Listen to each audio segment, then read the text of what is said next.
또 내가 들으니 성전에서 큰 음성이 나서 일곱 천사에게 말하되 너희는 가서 하나님의 진노의 일곱 대접을 땅에 쏟으라 하더라. 첫째 천사가 가서 그 대접을 땅에 쏟음에 짐승의 표를 받은 사람들과 그 우상에게 경배하는 자들에게 악하고 독한 종기가 나더라. 둘째 천사가 그 대접을 바다에 쏟음에 바다가 곧 죽은 자의 피같이 되니 바다 가운데 모든 생물이 죽더라. 셋째 천사가 그 대접을 강과 물 근원에 쏟음에 피가 되더라. 내가 들으니 물을 차지한 천사가 이르되 전에도 계셨고 지금도 계신 거룩하시니요 이렇게 심판하시니 의로우시도다. 그들이 성도들과 선지자들의 피를 흘렸으므로 그들에게 피를 마시게 하신 것이 합당하니이다 하더라. 또 내가 들으니 제단이 말하기를 그러하다. 주 하나님 곧 전능하신 이시여 심판하시는 것이 참되시고 의로우시도다 하더라. 넷째 천사가 그 대접을 해에 쏟음에 해가 권세를 받아 불로 사람들을 태우니 사람들이 크게 태움에 태워진지라. 이 재앙들을 행하는 권사를 가지신 하나님의 이름을 비방하며 또 회개하지 아니하고 주께 영광을 돌리지 아니하더라. 또 다섯째 천사가 그 대접을 짐승의 왕좌에 쏟으니 그 나라가 곧 어두워지며 사람들이 아파서 자기 혀를 깨물고 아픈 것과 종기로 말미암아 하늘의 하나님을 비방하고 그들의 행위를 회개하지 아니하더라. 또 여섯째 천사가 그 대접을 큰 강 유브라데에 쏟음에 강물이 말라서 동방에서 오는 왕들의 길이 예비되었더라. 또 내가 보매 개구리 같은 새 더러운 영이 용의 입과 짐승의 입과 거짓 선지자의 입에서 나오니 그들은 귀신의 영이라. 이적을 행하여 온 천하 왕들에게 가서 하나님 곧 전능하신 이의 큰 날에 있을 전쟁을 위하여 그들을 모으더라. 보라 내가 도둑같이 오리니 누구든지 깨어 자기 옷을 지켜 벌거벗고 다니지 아니하며 자기의 부끄러움을 보이지 아니하는 자는 복이 있도다. 새 영이 히브리어로 아마겟돈이라 하는 곳으로 왕들을 모으더라. 일곱째 천사가 그 대접을 공중에 쏟음에 큰 음성이 성전에서 보좌로부터 나서 이르되 되었다 하시니 번개와 음성들과 우레소리가 있고 또 큰 지진이 있어 얼마나 큰지 사람이 땅에 있어 온 이래로 이같이 큰 지진이 없었더라. 큰 성이 세 갈래로 갈라지고 만국의 성들도 무너지니 큰 성 바벨론이 하나님 앞에 기억하신 바 되어 그의 맹렬한 진노의 포도주 잔을 받음에 각 섬도 없어지고 산악도 간데 없더라. 또 무게가 한 달란트나 되는 큰 우박이 하늘로부터 사람들에게 내리매 사람들이 그 우박의 재앙 때문에 하나님을 비방하니 그 재앙이 심히 큼이더라. 아멘. 1절을 보십시오. 일곱 천사를 향해서 땅에 하나님의 진노가 가득 담긴 일곱 대접을 쏟으라는 명령이 떨어집니다. 우리가 지난주에 15장을 간단히 보고 지나쳤는데요. 오늘 본문은 15장에서부터 이어진다고 보시면 됩니다. 즉 15장이 일곱 대접 심판의 서론이고 오늘 16장이 일곱 대접 심판의 본론으로서 그 심판이 실제로 이루어지는 장면이죠. 자, 15장을 보십시오.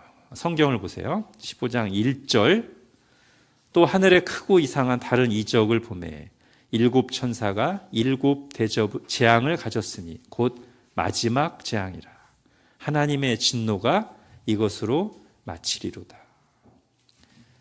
자, 일곱 시리즈가 3개 있잖아요. 일곱 인재앙, 일곱 나팔재앙, 그리고 마지막이 오늘 보는 일곱 대접 재앙입니다. 그래서 마지막이라는 것을 15장 1절에서 밝히고 있고요.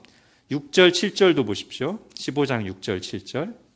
일곱 재앙을 가진 일곱 천사가 성전으로부터 나와 맑고 빛난 세마포 옷을 입고 가슴에 금띠를 띠고 네 생물 중에 하나가 영원토록 살아계신 하나님의 진노를 가득히 담은 금 대접을 대접 일곱을 그 일곱 천사들에게 주니.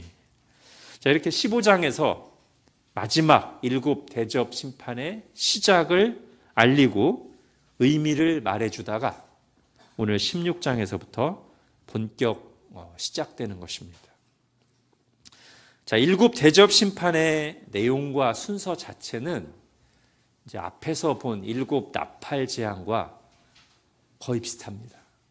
다만 마지막 재앙이라는 표현에 걸맞게 그 범위와 강도에 있어서 훨씬 더 세죠. 큽니다. 가령 일곱 인재앙에서는 사망의 재앙을 통해 땅에 사는 사람들의 4분의 1이 죽었다는 말이 나왔어요. 일곱 나팔 재앙에서는 첫 번째부터 네 번째 재앙까지 각각 땅, 바다, 강 전체의 3분의 1이 죽거나 타격을 받았어요. 근데 오늘 일곱 재앙에서는 둘째 재앙을 보십시오. 여러분 오늘 보면 3절에 바다의 모든 생물이 죽습니다. 그러니까 4분의 1이었다가 3분의 1이었다가 이제 모든으로 바뀌었어요. 즉 일곱 인과 일곱 나팔 재앙에서 진행되어 오던 하나님의 진노와 심판이 마지막 일곱 대접 재앙에서 가득 차고 완결되는 것입니다. 이렇게 보셔야 돼요. 그러니까 일곱 인재앙이 따로 있고 그거 다 마친 다음에 일곱 나팔재앙이 그 다음에 와서 따로 있고 마지막 일곱 대접재앙이 오는 게 아니라는 겁니다. 거듭 말씀드렸어요. 이 세 가지 심판 시리즈는 말세 기간 내내, 그러니까 예수님의 초림부터 예수님 재림 다시 오실 때까지 계속해서 일어나다가 최후 심판에 이르게 된다는 것을 이 세 번의 심판 시리즈를 통해서 반복해서 보여주는 거예요. 그러다 보니까 한편으로는 점점 심판이 쌓여가고 가득 차고 완결되잖아요. 그러니까 점점 강도와 범위가 커지는 방식으로 보여주지만 또 한편으로는 이미 일곱 인재앙에도 그리고 일곱 나팔재앙에도 뭐가 나왔냐면 최후 심판이 이미 나왔었습니다. 이 대접재앙에만 최후 심판이 나온 게 아니라 이미 앞에 일곱 인과 일곱 나팔재앙에도 최후 심판이 이미 나왔었고요. 또 일곱 인, 일곱 나팔, 일곱 대접 사이에 있는 막강 환상들이 있잖아요. 그 환상들에서도 계속해서 최후 심판 얘기를 해왔습니다. 당장에 우리 지난주에 뭐 봤어요? 지난주에 이마에 하나님의 인을 맞은 사람들, 이건 상징이라고 했죠. 하나님께 속한 사람들과 이마에 짐승의 표를 받은 사람들, 즉 짐승에게 속한 사람들의 결말을 대비시켜서 보여줬잖아요. 근데 그 결말이라는 게 최후 심판이거든요. 이미 지난주에도 우리가 최후 심판을 봤어요. 그러니까 이게 지금 순서대로 요한계시록이 시간 순서대로 쭉 간다고 보시면 안 되고 같은 얘기를 반복해서 여러 다른 환상들로 보여주는 거예요. 물론 뒤로 갈수록 최후 심판에 훨씬 비중이 크고요. 이제 다음 주부터 하면 거의 이제 마지막 최후 심판 얘기에 집중될 겁니다. 자, 또 하나 볼 것은 이 일곱 심판 시리즈 중에서도 일곱 나팔 재앙과 일곱 대접 재앙은 구조가 상당히 비슷한데 그 재앙의 내용을 보면 출애굽 당시 10가지 재앙과 많이 겹쳐요. 예를 들면 오늘 본문 보십시오. 첫 번째 재앙에 악하고 독한 종기가 나오잖아요. 출애굽 6번째 재앙에 종기 재앙이 나오고요. 그 다음에 둘째와 셋째 대접은 바다와 강에 이제 피가 됐잖아요. 출애굽 몇 번째 재앙이랑 비슷해요? 첫 번째 나일강이 피로 되는 재앙과 비슷하고요. 그 다음에 네 번째 대접에서 해에게 대접을 쏟고 다섯 번째 대접에서는 짐승의 나라가 어두워지는데 이건 출애굽기 9번째 흑암의 재앙과 비슷합니다. 여러분 이렇게 하나님께서 일곱 심판을 보여주시면서 출애굽 재앙을 가져와서 그 이미지로 설명하신 이유가 뭘까요? 그 출애굽 재앙이 가진 의미와 이 마지막 심판이 비슷한 의미를 가지니까 그러겠죠. 그 중에서도 어떤 게 있냐면 이 출애굽 10가지 재앙이 누구를 향한 심판이었습니까?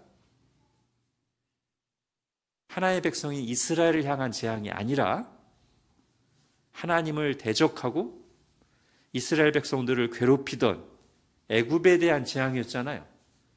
그래서 오히려 이 10가지 재앙이 다 이루어지고 나서 이스라엘 백성들에게는 심판이 오는 게 아니라 뭐가 오죠? 구원이 오잖아요. 그거와 마찬가지로 이 7 심판 시리즈의 재앙들도 누구에 대한 심판이다?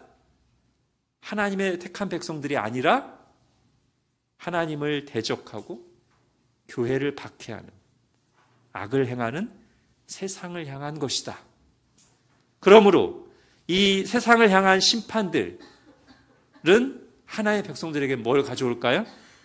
구원의 완성을 가져옵니다. 이미 구원받은 우리들에게 이 심판이 다 이루어졌을 때 구원의 완성이 임할 거란 말이죠. 자, 그렇다면 하나님께서는 왜 온 세상을 심판하십니까? 다른 말로 하면 최후 심판이라는 것이 왜 꼭 있어야 될까요? 보통 믿지 않는 사람들은 성경이 이렇게 분명하게 반복해서 말하고 있는 하나님의 심판을, 최후 심판을 부정하고 싫어하고 따지죠. 마치 심판하시는 하나님이 잘못된 것처럼 이야기합니다. 근데 여러분, 우리가 조금만 바꿔서 생각해 볼까요? 이 세상에 심각한 문제가 있다는 것은 우리가 다 동의할 겁니다. 당장 오늘 뉴스만 틀어도 온갖 사건, 사고, 악한 일들로 가득하잖아요. 자, 죄가 있고 악이 만연한데 그걸 심판하는 일이 없다면 그게 진짜 문제 아닌가요? 그런 하나님이라면 정의롭지 못한 불의하신 하나님이잖아요. 그래서 사실은 세상 사람들도 하나님의 최후 심판에 대해서는 싫어하고 부정적이면서도 막상 세상에 악한 일이 있는데 특히 나쁜 사람들이 못된 짓 하고서 망하기는커녕 잘 나가는 것을 보면 또 뭐라고 불만합니까? 아니, 하나님이 계시다면 왜 저런 사람들을 가만히 두시냐고 또 그렇게 따지잖아요. 맞습니다. 하나님의 형상으로 창조된 우리 인간의 양심에는 비록 아담의 타락 이후 부패했을지라도 여전히 하나님의 형상이 남아있어서 의와 불의에 대한 감각이 있고요. 정의가 실현되기를 바라는 마음이 있습니다. 그래서 악이 심판받지 않을 때, 즉 정의 구현이 되지 않아서 오히려 악인들이 형통하고 큰 소리 칠 때 우리 마음에 분노와 절망이 일어나죠. 성경에도 보면 많은 의인들이 이 불의한 세상에서 고통받으면서 공의를 실현해 주시기를 하나님께 탄원드리는 내용이 많이 나옵니다. 그게 맞습니다. 그게 의인들의 기도죠. 정의가 실현되기를, 하나님의 거룩한 뜻이 이루어지기를 바라는 것이 당연히 의인들의 기도란 말이에요. 소망이란 말이에요. 자, 그런데도 그게 맞고 우리 속에도 그런 마음이 있으면서도 세상 사람들이 하나님의 심판을, 즉 최후 심판을 부정하거나 불만을 가지는 이유는 주로 2가지 때문입니다. 첫 번째는요, 세상에 대한 미련 때문이에요. 다시 말하면 내가 그 세상에 온통 뿌리를 두고 내 인생에 살아왔었는데 그 세상이 망해버리면 나도 의미 없어지고 나이가 뿌리가 뽑히는 것처럼 여겨지는 거죠. 세상에 대한 미련하면 누가 생각나냐면 창세 19장에 나오는 롯의 아내가 생각납니다. 자, 소돔과 고모라에 하나님의 불심판이 임하죠. 최후 심판의 모형이라고 봐도 큰 문제가 없겠습니다. 죄가 가득해서 때가 차서 하나님 소돔과 고모라에 불을 내려 심판하셨어요. 자, 거기서 롯의 가족만 이제 빠져나올 수 있는 기회를 얻었는데 천사가 경고하죠. 뒤를 돌아보지 말라고. 자, 이렇게 엄청난 심판이 내리고 천사가 엄중하게 경고했음에도 불구하고 롯의 아내가 뒤를 돌아봅니다. 왜 돌아볼까요? 예, 세상에 대한 미련이요. 아이고, 저게 다 망하네. 내가 뿌리를 두고 살아왔던 나 앞으로 어떻게 살지? 아마 여러분 이렇게 생각하시면 적용이 잘 될 겁니다. 여러분이 중독되어 있는 어떤 거가 갑자기 오늘 하루아침에 없어진다고 생각해 보세요. 휴대폰이라고 생각하면 아마 거의 공감이 되실 겁니다. 휴대폰이 갑자기 하루아침에 망가져서 없어진다 생각하면 아이고 어쩌지? 거기에 대해 모든 의미가 있고 거기에 대해 모든 재미가 있는데 다음 주에 볼 계시록 18장에 이제 바벨론 심판 장면이 나오는데 거기도 그 장면이 두드러지게 나옵니다. 바벨론이 무너지자 그 바벨론의 뿌리를 내고 두고 살았던 사람들, 그게 전부였던 사람들이 막 가슴을 치며 울고 애통합니다. 제가 몇 부분만 읽어드릴게요. 핸드아웃에는 없어요. 그와 함께 음행하고 사치하던 땅의 왕들이 그가 즉 바벨론이 불타는 연기를 보고 위하여 울고 가슴을 치며 또 바벨론으로 말미암아 치부한 부를 축적했던 이 상품의 상인들이 그의 고통을 무서워하여 멀리 서서 울고 애통하며 또 바다의 선원과 선장들이 티끌을 자기 머리에 뿌리고 울며 애통하며 다 자기들이 뿌리를 두고 살았던 바벨론이 멸망하자 사람들이 고통스러워하고 두려워하고 탄식합니다. 자, 이게 세상 사람들이 최후 심판을 싫어하는 이유 중에 하나고요. 두 번째가 사실은 더 중요하죠. 하나님이 심판하시는 기준이 못마땅한 겁니다. 다 내 기준이 있어요. 난 내 기준대로 살고 싶고 그런 내 기준대로 사는 내 삶이 하나님에 의해서 결산하고 심판을 받는 게 너무 싫은 거예요. 하나님의 기준대로 하면 나도 심판받아야 되는데 싫어요. 다시 정리하면 하나님의 법이 아니라 내 마음대로 살고는 싶고 그에 대한 책임은 지기 싫은 거예요. 근데 심판이라는 게 있으면 최후 심판이라는 것이 존재하는 이상 내가 거기서 자유로울 수가 없거든요. 여러분 창세기 3장의 아담과 하와를 생각하시면 됩니다. 하와가 어땠죠? 하나님의 말씀을 거슬러서 선악과는 너무 먹고 싶어요. 보기 아름답고 먹기 좋아 보여요. 지혜롭게 할 만큼 탐스럽게 보여요. 너무 먹고 싶어요. 근데 뭐 하기는 싫어요? 죽기는 싫어요. 이게 하와의 상태였어요. 거기에 누가 파고듭니까? 사탄이 바로 그 마음 상태를 파고드는 거예요. 하나님의 말씀대로 살기는 싫고 하나님의 말씀대로 하나님의 말씀 거슬러 살고 싶고 내 마음대로 살고 싶고 심판받기는 싫은 그 하와의 마음에 사탄이 거짓 확신을 심어주죠.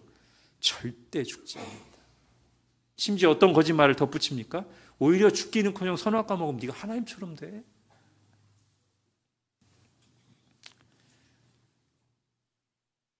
자, 오늘 본문은요, 바로 지금 말씀드린 것과 관련된 내용을 상당히 비중 있게 다룹니다. 즉, 하나님이 세상을 심판하시는 이유, 최후 심판의 이유를 여러 측면에서 들려주면서 심판의 정당성 또는 심판의 필연성을 말하는 거죠. 자, 먼저 하나님의 심판이 의롭고 합당하다는 사실을 강조해서 반복하는 대목을 보겠습니다. 오늘 본문의 5절부터 7절까지입니다. 같이 읽겠습니다. 시작. 내가 들으니 물을 차지한 천사가 이르되 전에도 계셨고 지금도 계신 거룩하시니요 이렇게 심판하시니 의로우시도다. 그들이 성도들과 선지자들의 피를 흘렸으므로 그들에게 피를 마시게 하신 것이 합당하니이다 하더라. 또 내가 들으니 제단이 말하기를 그러하다. 주 하나님 곧 전능하신 이시여 심판하시는 것이 참되시고 의로우시도다 하더라. 아멘. 자, 3번에 걸쳐서 반복해서 하나님의 심판이 의롭습니다. 합당합니다. 참되십니다. 이렇게 말하고 있습니다. 자, 어떤 점에서 하나님의 심판은 의롭고 합당합니까? 자, 7 대접 심판을 이제 오늘 자세히 설명하진 않을게요. 앞에서 나온 내용들의 반복이라고 이미 앞에서 말씀드렸으니까요. 자, 대략적으로 훑어보면서 누가 그리고 왜 심판을 받는지를 보겠습니다. 우선 첫 번째, 2절입니다. 2절 같이 읽겠습니다. 시작. 첫째 천사가 가서 그 대접을 땅에 쏟음에 짐승의 표를 받은 사람들과 그 우상에게 경배하는 자들에게 악하고 독한 종기가 나더라. 자, 심판받는 대상이 누구죠? 짐승의 표를 받은 사람들과 그 우상에게 경배하는 자들. 이것을 이렇게 바꿀 수도 있습니다. 짐승의 표를 받은 사람들, 곧 그 우상에게 경배하는 자들이라고 해도 큰 차이가 없습니다. 여기에 바로 하나님이 심판하시는 이유가 나오죠. 뭡니까? 우상 숭배입니다. 우상 숭배가 뭐죠? 하나님이 아닌 다른 것들을 하나님처럼 여기고 의지하고 크게 보고 사랑하고 숭배하는 것입니다. 자, 왜 우상 숭배가 그토록 큰 심판받을 죄이죠? 자, 우선 10계명의 제일 첫 번째 계명을 어기는 거죠. 나 외에 다른 신을 두지 말라. 첫 번째 계명은 가장 중요한 계명이죠. 우상 숭배는 가장 중요한 계명을 어기는 대죄입니다. 좀 더 나아가서 말하면 우상 숭배는 우리의 창조 목적, 우리가 창조된 목적, 우리의 존재 목적을 정면으로 거스르는 것입니다. 우리의 창조 목적, 존재 목적이 뭐죠? 웨스트민스터 소요리문답 1문, 인간의 제일 되는 목적이 무엇입니까? 하나님을 영화롭게 하고 그를 영원토록 즐거워하는 것이죠. 그런데 하나님께 영광 돌리지 않고 감사하지 않고 그 모든 것을 우상에게 돌리는 것, 그게 우상 숭배잖아요. 그러니까 우리의 창조 목적, 하나님 우리를 이 땅에 두신 목적을 정면으로 거스르는 게 우상 숭배입니다. 또한 우리가 우상을 숭배하면서 하나님을 동시에 섬길 수는 없어요. 그렇다면 우리가 하나님을 섬기지 않는 건데 우상 숭배는, 그러면 하나님의 존재와 하나님이 베푸신 은혜와 하나님이 나의 삶을 다스리신다는 사실을 사실상 부정하는 게 우상 숭배입니다. 그러므로 하나님이 가장 싫어하시는 죄이자 모든 죄의 뿌리가 되죠. 그래서 로마서에 보면 바울이 로마서 1장에서 인간의 죄의 목록을 쭉 열거합니다. 그런데 그 순서가 10계명 순서하고 약간 비슷해요. 그래서 맨 처음에 이 죄의 목록, 죄의 리스트에서 맨 처음에 나오는 게 바로 이것입니다. 로마서 1장 보십시오. 핸드아웃에. 같이 읽겠습니다. 시작. 하나님을 알되 하나님으로 영화롭게도 아니하며 감사하지도 아니하고 오히려 그 생각이 허망하여지며 미련한 마음이 어두워졌나니 스스로 지혜 있다 하나 어리석게 되어 썩어지지 아니하는 하나님의 영광을 썩어질 사람과 새와 짐승과 기어다니는 동물 모양의 우상으로 바꾸었느니라. 아멘. 그러므로 이들에게 마땅한 하나님의 진노와 심판이 임합니다. 그러므로 최후 심판은 의롭고 합당합니다. 자, 두 번째 심판의 이유는 6절을 보십시오. 같이 읽겠습니다. 시작. 그들이 성도들과 선지자들의 피를 흘렸으므로 그들에게 피를 마시게 하신 것이 합당하니이다. 자, 이 두 번째 심판의 이유는 그들이 저지른 구체적인 악행들에 대한 보응으로서의 심판입니다. 말하자면 공의의 시행이죠. 정의 구현입니다. 특히 이 구절에 보면 하나님의 백성들에게 행한 악행에 대해서 하나님이 갚아주신다고 나옵니다. 자, 이것은 앞에 계시록 6장에서 나왔던, 즉 일곱인 심판에서 5번째 인을 떼실 때 제단에서 탄원하는 그 순교자들의 기도와 연결됩니다.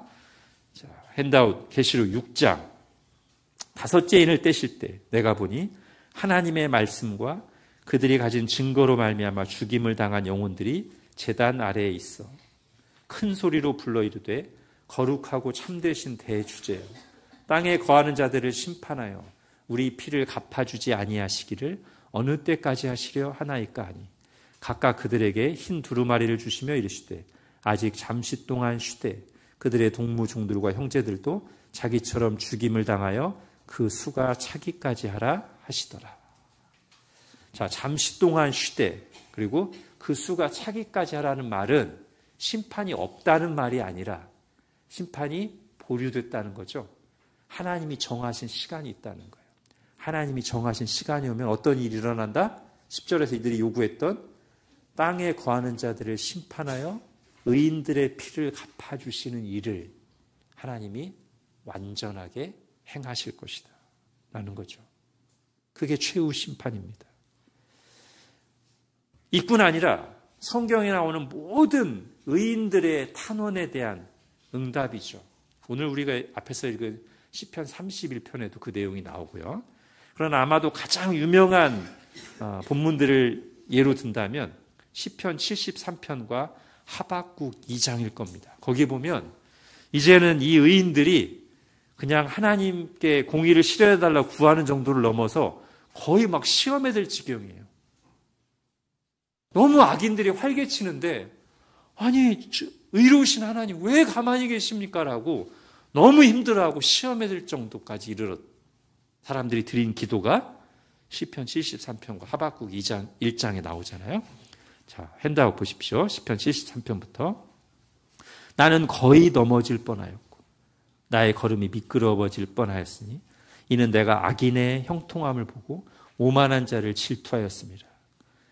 내가 내 마음을 깨끗하게 하며 내 손을 씻어 무죄하다 한 것이 실로 헛되도다. 내가 어쩌면 이를 알까 하여 생각한지 그것이 내게 심한 고통이 되었더니 하나님의 성소에 들어갈 때야 그들의 종말을 내가 깨달았나이다. 그들에게 최후 심판이 있다는 사실을 성소에 들어가서 말씀을 통해서 다시 한번 깨닫게 되었다는 거예요. 자, 하박국 1장도 보십시오. 유다 말기입니다. 유다가 망하기 전이니까 어느 때보다도 우상 숭배와 각종 죄악과 불의가 가득한 시대예요. 그래서 경건한 선지자 하박국이 부르짖습니다. 여호와여, 내가 부르짖어도 주께서 듣지 아니하시니 어느 때까지리이까? 내가 강포로 말미암아 외쳐도 주께서 구원하지 아니하시나이다. 어찌하여 내게 죄악을 보게 하시며 패역을 눈으로 보게 하시나이까? 겁탈과 강포가 내 앞에 있고 변론과 분쟁이 일어났나이다. 이러므로 율법이 해이하여 정의가 전혀 시행되지 못하오니 이는 악인이 의인을 애워쌌으므로 정의가 굳게 행하여짐이니이다. 예. 여러분, 우리도 이런 기도를 드릴 때가 있지 않습니까? 이에 대한 응답이자 공의의 실현으로서 최후 심판이 있는 것입니다. 그러므로 하나님의 심판은 의롭고 합당합니다. 자, 이제 마지막 세 번째 심판의 이유는 한 군데 있지 않고 오늘 본문에 두루 이제 흩어져 있는데요. 자, 9절 먼저 보십시오. 9절. 사람들이 크게 태움에 태워진지라 이 재앙들을 행하는 권세를 가지신 하나님의 이름을 비방하며 그 다음을 보세요. 또 회개하지 아니하고 주께 영광을 돌리지 아니하더라.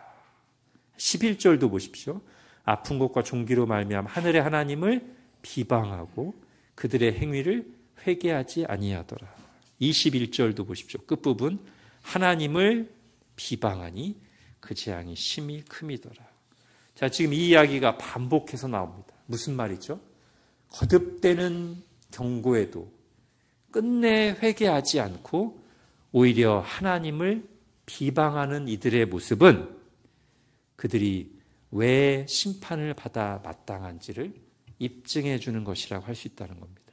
즉, 앞에 죄들에 더하여 어떤 죄들? 하나님을 부정하고 우상 숭배하며 온갖 악행을 행했던 것에 더하여 이 마지막 단계, 회개하고 돌이키는 것까지 끝끝내 거부하는 이들에게는 하나님의 최후 심판이 있다는 것입니다. 하나님이 오래 참고 기다리셔도 끝내 돌아오지 않고 내가 죄를 지었다는 걸 인정하기는커녕 죄에 대해서 일어나는 고난과 경고만 싫어하고 오히려 하나님을 비방하는 이들에게는 최후 심판 말고는 더 이상의 기회도 없고 그들에게는 다른 결말이 없다는 것이죠. 이렇게 말할 수도 있겠습니다.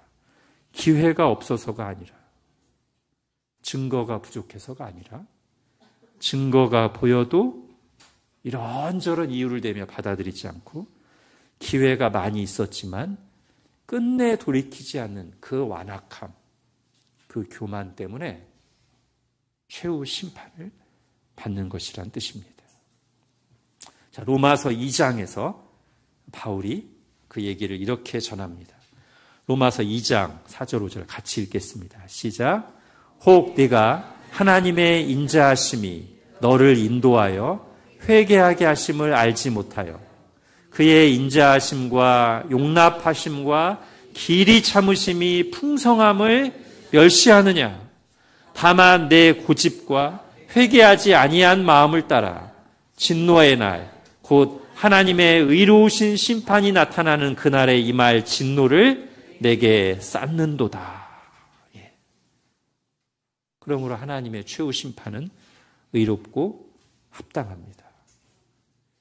그리고 우리가 이 로마서 2장 4절, 그러니까 심판의 당위성을 말하고 있는 이 구절에서 오히려 우리는 또 한편으로 뭘 발견하냐면 우리가 구원받은 이유를 발견합니다. 로마서 2장 4절을 다시 보십시오. 우리가 왜 구원받았습니까? 우리가 의롭고 죄가 없어서가 아닙니다. 남들보다 더 잘 살아서가 아니고요. 하나님의 인자하심이 나를 인도하여 회개하게 하셨고 그의 인자하심과 용납하심과 길이 참으심이 풍성하여서 우리가 예수 그리스도의 은혜로 구원을 받은 것입니다. 그러므로 우리는 우리의 구원에 대해서 결코 스스로를 자랑하고 내세우지 않고 오직 하나님께 감사하며 찬송을 돌리는 것이죠. 자, 이제 10절부터 빠르게 보겠습니다. 자, 5번째 재앙에서 짐승의 왕좌의 대접이 쏟아지고 그 나라가 어두워집니다.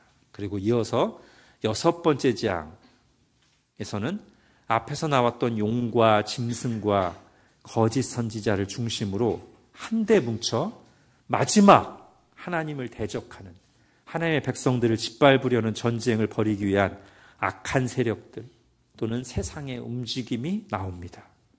더러운 귀신들이 부지런히 활동하고 세상은 그들의 거짓말과 미혹에 따라 한데 뭉쳐 하나로 뭉쳐 하나님을 대적합니다.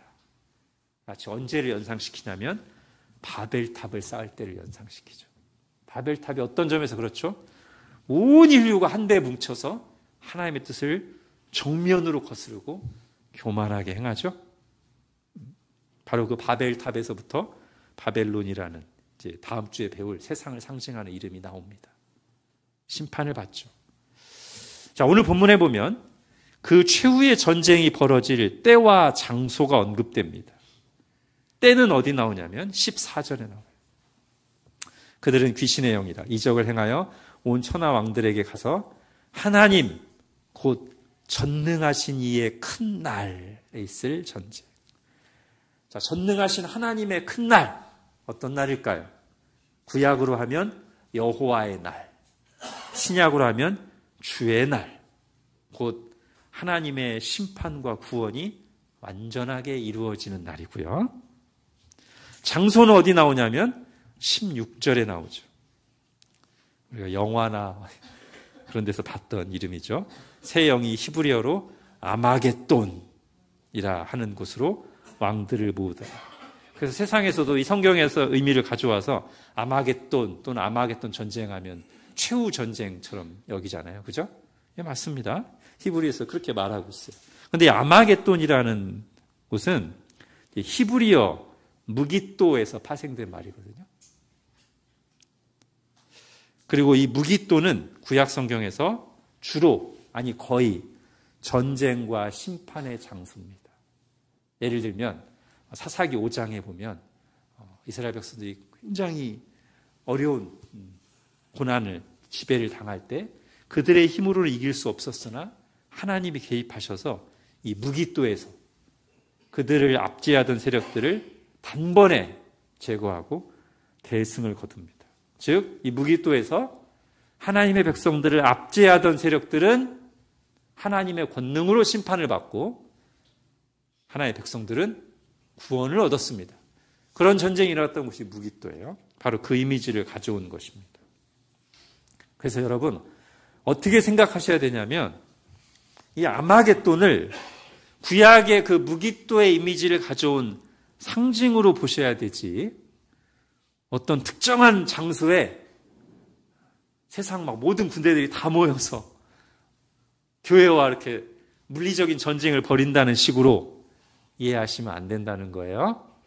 지난주에 봤던 뭐와 같이 보시면 좋냐면, 지난주에 시온산이 나오잖아요.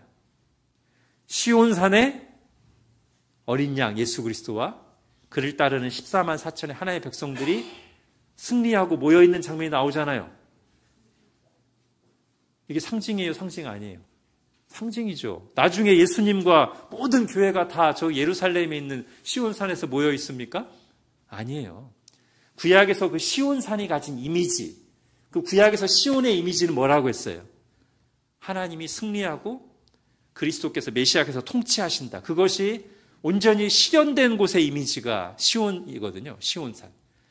그러니까 요한계시록에서 그 시온산에 어린 양과 14만 4천 모든 하나님의 백성들이 서 있는 그 장면은 메시아께서, 그리스도께서 승리하시고 통치하신다는 것, 그것이 실현됐다는 것을 보여주는 상징적인 장면이듯이 오늘 본문에서도 아마겟돈, 그 구약의 무기또 이미지를 가져와서 그 아마겟돈이라는 곳에 세상 나라들, 왕들이 다 모여서 하나님을 대적하다가 결국 여기서 이제 한 번에 심판받거든요. 이제 뒤에 보면 이 장면은 실제로 어떤 무기또라는 곳에서 막 군대들이 다 모여가지고 교회에게 막 핵폭탄을 쏘면서 그런 물리적인 전쟁을 말하기보다는 상징적인 이미지. 마지막 때 세상이 다 바벨론 탑을 쌓을 때처럼 함께 하나님을 대적하고 하나님의 백성들을 대적하지만, 그러나 그 최후 전쟁은 오히려 하나님이 개입하심으로써 일방적인 승리, 하나님의 일방적인 승리, 그들을 향한 최후 심판이요, 하나님의 백성들에게는 구원의 완성으로 마무리될 것이다 라는 것을 보여주는 상징적인 장면이란 말이에요. 자, 이걸 어디서 더 확인할 수 있냐면, 이제 19장에 가면, 요한계시록 19장에 가면 이 아마겟돈 전쟁이 이제 어떻게 끝나는지 나오거든요. 근데 어떻게 끝나냐면 백마를 타신 예수 그리스도의 입에서 예리한 검이 나와서 악인들과 만국을 친단 말이에요. 여러분, 정말 마지막 날에 전쟁이 그렇게 일어날까요? 예수님 막 백마 타고 오셔가지고 예수님 입에서 막 검들이 나가가지고 만국의 왕들을 죽일까요? 아니잖아요. 이게 다 상징적인 이미지잖아요. 그죠? 영적 전쟁이란 말이에요. 이 아마겟돈 전쟁은 영적 전쟁이에요. 물론 제가 지난주와 지지난주에도 말씀드렸듯이 세상이 사탄의 하수인 역할을 하면서 하나님을 대적하고 교회를 박해할 때는 교회는 물리적인 고통을 실제로 겪습니다. 그러니까 아마 마지막 때 교회를 향한 그 박해와 공격이 대대적으로 일어나고 거세게 일어날 수는 있어요. 그럴지라도 이 전쟁은 영적 전쟁입니다. 본질은. 그리고 이 전쟁에서의 영적 전쟁에서 승리는 어떻게 승리하는 거예요?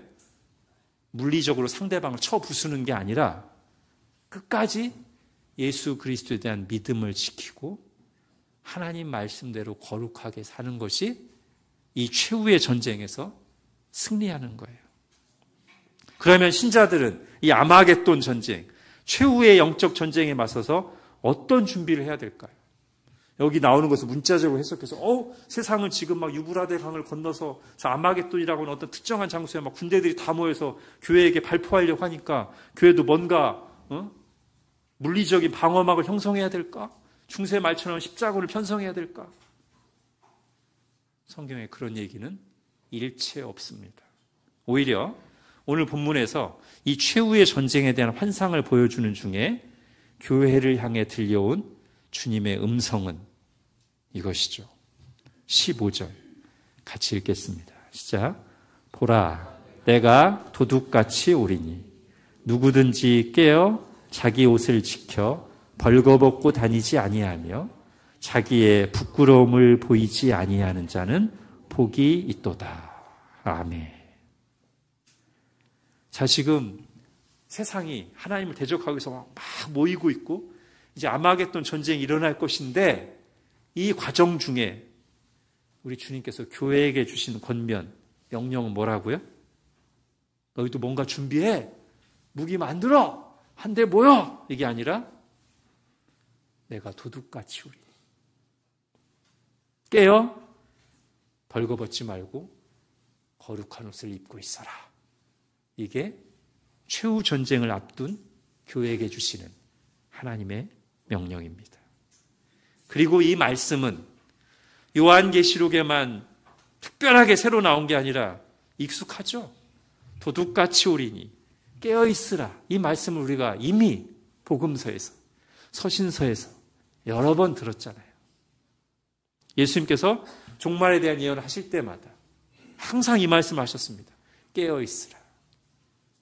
깨어있으라. 또 예수님 스스로 이 땅에 계실 때도 여기서와 똑같이 내가 도둑같이 오리니 너희는 그날을 알지 못한다. 그래서 사도들도 예수님의 이 말씀을 그대로 받아서 서신서 여기저기에 뭐라고 했어요? 그날이 도둑같이 오리니 깨어있으라. 자, 오늘 본문에서는 특별히 15절에서는 그 깨어있음의 구체적인 모습이 어떻게 설명됐어요? 자기 옷을 지켜 벌거벗고 다니고 부끄러움을 내보이지 않는 것. 이게 깨어있는 것의 구체적인 모습이에요.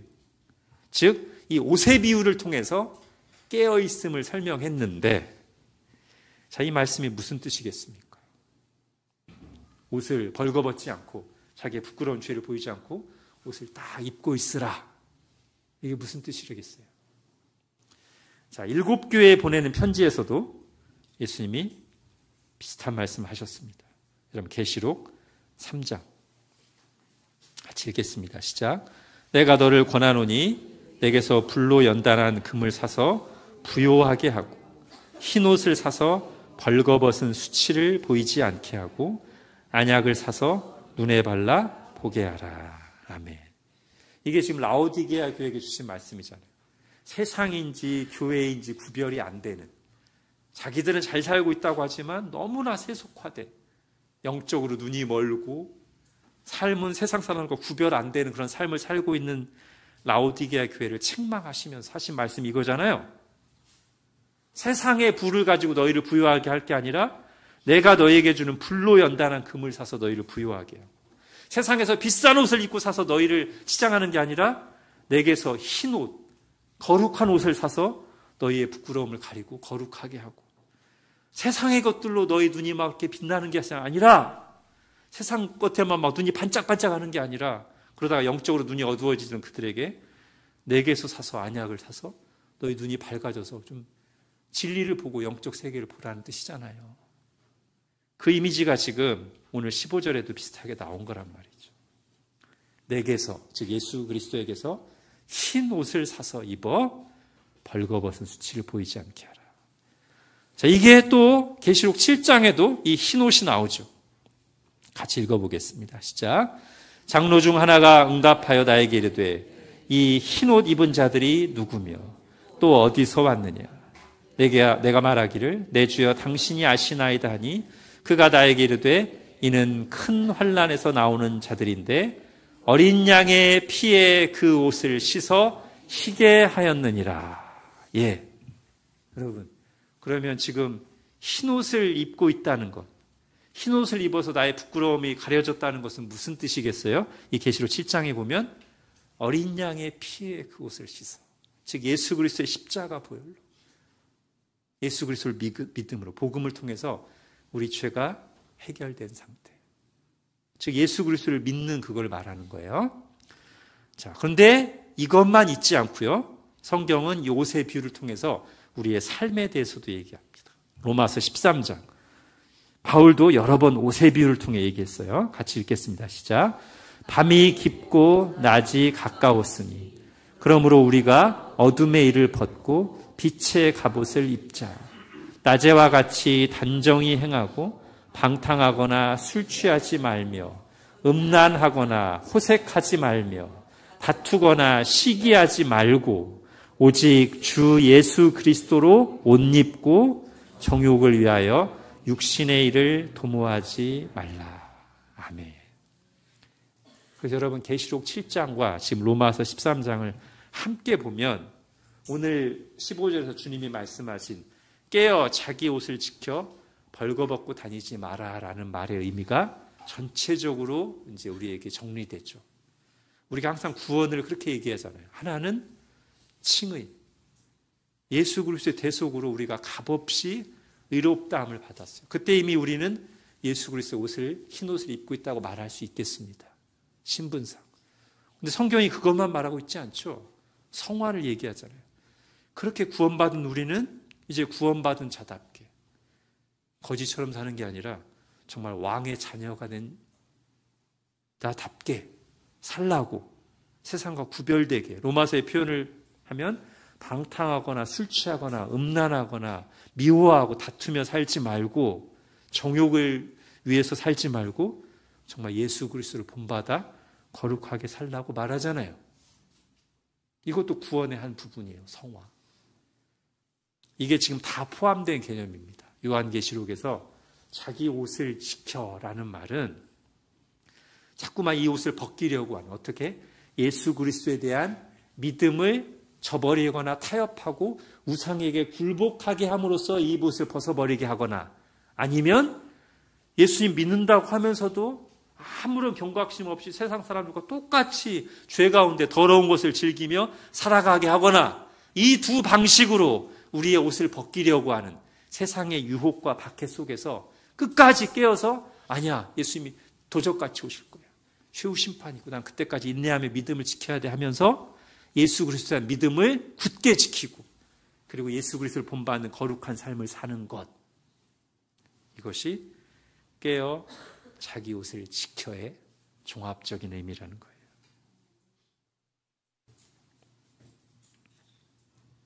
이것이 우리의 영적 싸움입니다. 아마겟돈 전쟁에서 우리가 싸울 싸움은 끝까지 이거예요. 다른 게 없어요. 자, 이제 마지막 17절을 보십시오. 이제 마지막 7번째 대접을 쏟아 부을 때 이제 진짜 마지막이죠. 이때 큰 음성이 성전에서 보좌로부터, 그럼 아주 특정이 됐습니다. 이것은 누구의 음성일까요? 하나님의 음성이죠. 그죠? 그동안 성전에서도 들리고 제단에서도 들렸는데, 그러면 뭐 내 생물일 수도 있고 장로들일 수도 몰라요. 그렇지만 성전에서 보좌로부터라고 했으니까 이것은 하나님입니다. 하나님이 마지막 7번째 심판이 딱 떨어질 때 뭐라고 말씀하세요? 되었다 말씀하십니다. 또는 어떤 역번에 보면 다 되었다. It is done. 다 되었어요. 정말 끝이에요. 하나님의 심판과 구원이 다 됐다는 뜻인데, 우리는 비슷한 말씀이 십자가 위에 달리신 예수님의 입을 통해 선언된 것을 이미 들었습니다. 요한복음 19장 같이 읽겠습니다. 시작. 예수께서 신포도주를 받으신 후에 이르시되 다 이루었다 하시고 머리를 숙이니 영혼이 떠나가시니라. 자, 이제 잘 보세요. 예수님께서 십자가 위에서 다 이루었다 하실 때 이미 다 끝났습니다. 승패는 결정되고 구원은 확정됐어요. 우리의 죄 문제는 거기서 이미 완전하게 해결됐습니다. 예수 그리스도를 믿고 거듭난 사람은 십자가에서 죽으시고 부활하신 예수 그리스도와 연합되어 이미 그분의 승리에 동참하는 성도가 되었고 최후 승리가 확정되었습니다. 그리고 그런 우리 앞에 오늘 17절에 나온 것 같은 그것이 완성되는 최후 승리가 기다리고 있어요. 뭐가? 되었다가 이제 기다리고 있어요. 이건 아직 미래의 일이죠. 그렇지만 우리는 말씀에서 이미 그 미래에 일어날 일을, 승리의 선포를 이미 듣고 받았습니다. 우리는 과거에 예수 그리스도 십자가에서 다 이루었다 하시는 말씀을 통해서 구원받고 여기 존재하면서 장차 되었다라고는 말씀이 분명히 이루어질 것을 확신하면서 오늘 여기 이미와 아직 사이에서 영적 전쟁을 치르는, 이미 승리했고 최후 승리를 확신하면서 영적 전쟁을 치르고 있는 하나님의 백성으로 여기 살아가고 있습니다. 그래서 여러분, 우리의 시선은 자주 어디를 봐야 되냐면, 현재도 직시해야 되지만 자주 우리는 과거와 미래를 봐야 됩니다. 과거 뭐요? 다 이루었다. 예수님께서 십자가에서 이루신 일. 거기서부터 흘러나온 내게 임한 은혜를 계속 생각하고 묵상해야 돼요. 또 어디를 봐야 돼요? 미래를 봐야 돼요. 되었다. 우리에게 승리가 확정되어 있습니다. 그것을 또 계속 소망으로 바라봐야 돼요. 그래서 과거로부터 오는 은혜에 대한 감사와 최후 승리에 대한 소망을 가지고 여기서 인내하며, 우리 지난주 배운 성도의 견인, 성도들이 인내를 하며 싸우는 것이죠. 그럼 여러분, 우리가 과거를 바라보고 묵상하고 미래의 소망을 바라보고 묵상하게 하려면 결국 어디로 가야 될까요? 그 말씀이 쓰여져 있는 성경으로 가는 것이죠. 하나님 우리에게 주신 최고의 은혜의 수단, 이 말씀을 통해서 우리에게 이미 임한 은혜를 바라보고 우리에게 장차 임할 은혜를 바라보고 여기서 들려오는 주님의 음성으로 우리의 마음을 채워야만 거기서 힘을 얻고 거짓말을 분별하여 싸워 이길 수 있어요. 우리 입에서도 말씀이 나갈 수 있어요. 우리 마음을 말씀으로 채워야.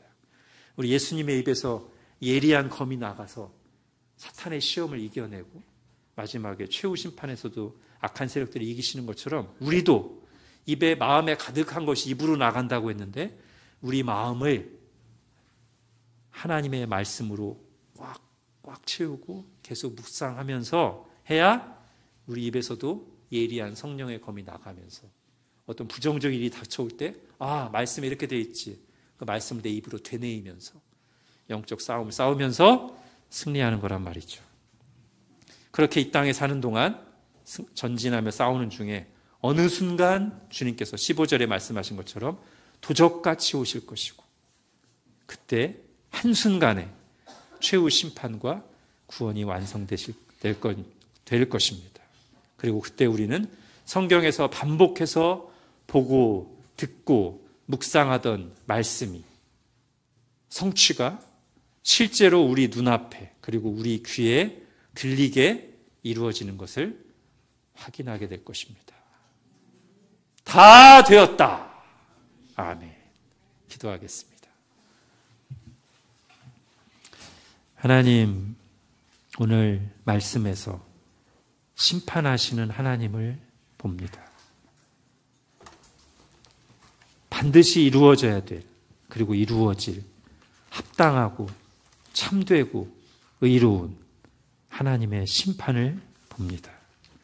이 최후 심판이 우리가 세상에 살면서 그토록 탄식하고 때론 분노하고 때론 절망하던 그 속에서 우리가 간절히 바라며 기도하던 공의의 실현의 진정한 그리고 완전한 성취이며 우리가 소망으로 바라보던 구원의 완성이라는 사실을 말씀을 통해 다시 한번 듣습니다.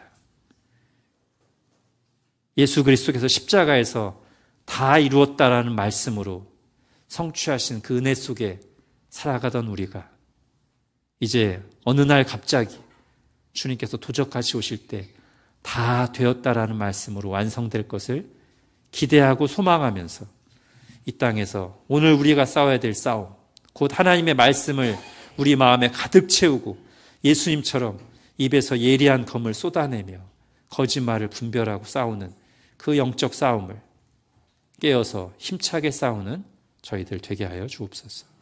예수님의 이름으로 기도합니다. 아멘.